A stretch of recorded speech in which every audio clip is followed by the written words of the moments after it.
FDR, who had been president, of course, now for over 12 years, passed away in April of 1945.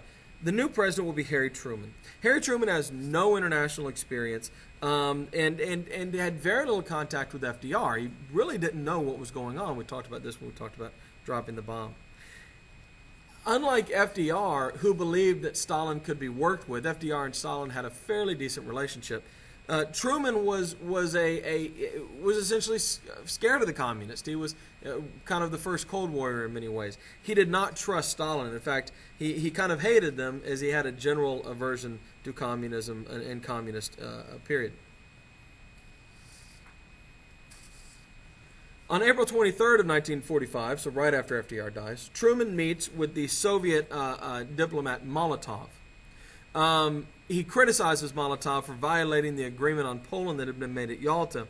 And Truman confidently brags that he will get 85% of what he wants in negotiations with the Soviets. In reality, he gets virtually nothing, and the Soviets pretty much get everything they want. Truman agrees to recognize the communist Poland government in the hope, his belief, that the dissidents will be so dissatisfied with communism that they would rise up and overthrow their communist oppressors, which they did in the mid-1980s. And so Poland will remain communist for 4 decades because of this failure. In June of 1945, Truman will take his seat in the Big Three. He's not the only new member. Chamberlain has been replaced actually partway through the conference by the new British Prime Minister Clement Attlee. But Stalin, of course, is still there. Stalin gets the Allies to accept a new, the Soviet-Polish border, but the Allies get Stalin to abandon attempts to extract reparation payments from West Germany. And at this point, we will create 2 separate Germanys, East Germany and West Germany. Churchill, right about this time, Churchill, who is himself a pretty ardent anti-communist, an early Cold Warrior, will be invited by Truman to come to Missouri. Truman's very excited. Truman doesn't get a lot of respect. He's kind of treated like the little brother. And he's very excited at the attention he gets from Churchill. And the two of them kind of bond over their fear of communist expansion. And Churchill brings, Truman brings Churchill to his hometown in Missouri, where Churchill is going to say this. From Stettin in the Baltic to Trieste in the Adriatic, an iron curtain has descended across the continent. This idea that Churchill proposes of an iron curtain separating the American kind of centered West and the Soviet-centered East will become an enduring image and certainly will not help towards understanding between these two superpowers. China is also an issue. The vision of a peaceful world policed by the major powers requires a strong Western ally in the East. And the idea is this will be China. The problem is that China is currently ruled by the feeble, corrupt, nationalist government of Chiang Kai-shek. Now, the Chinese communist Mao Zedong had launched a communist revolution in China beginning in 1927.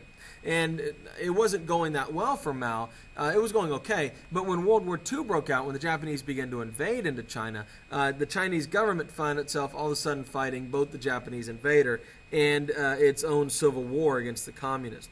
And by the end of the war, by 1945, Mao Zedong controls a quarter of the Chinese population. Truman decides to stick with backing Chiang Kai-shek's failing government, and America dumps an enormous amount of money and equipment into supporting Chiang Kai-shek, but we refuse to invade China and use our forces to stop the communists. The U.S. turns to Japan to be its policeman in the East when it begins to become apparent that China is not going to be able to do the job because of its own internal conflicts. The U.S. frees Japan and promotes rapid economic growth in the region with the idea that Japan can be kind of the Western democracy's representative in the eastern part of the world.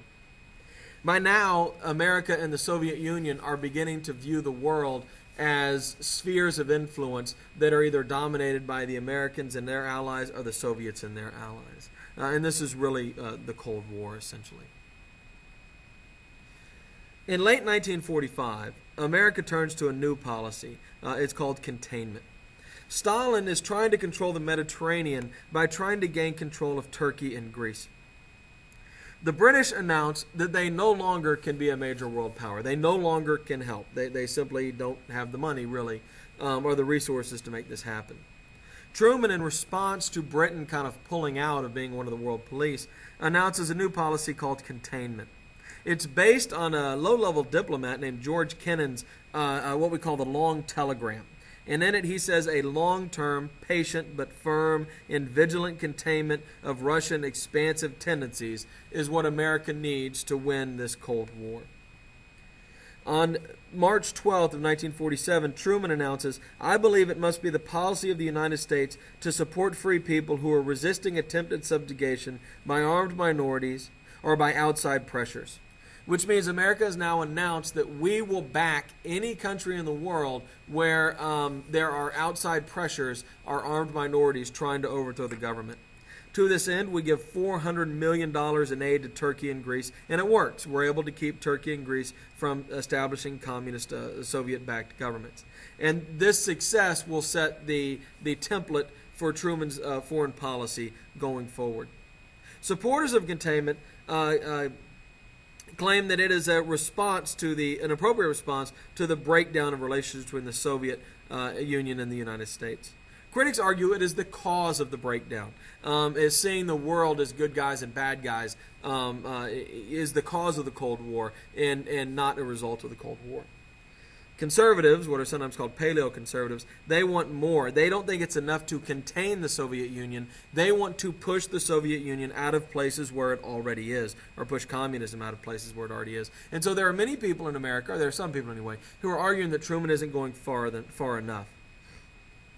There's also a resentment among many in America about America's involvement in the United Nations and internationalism in general. There's some criticism that by joining the United Nations, we've abandoned our control of our own foreign policy. We've put ourselves under the control of some international organization. This, by the way, will evolve into the great foreign policy split of the 1960s that is in some way still with us to this very day.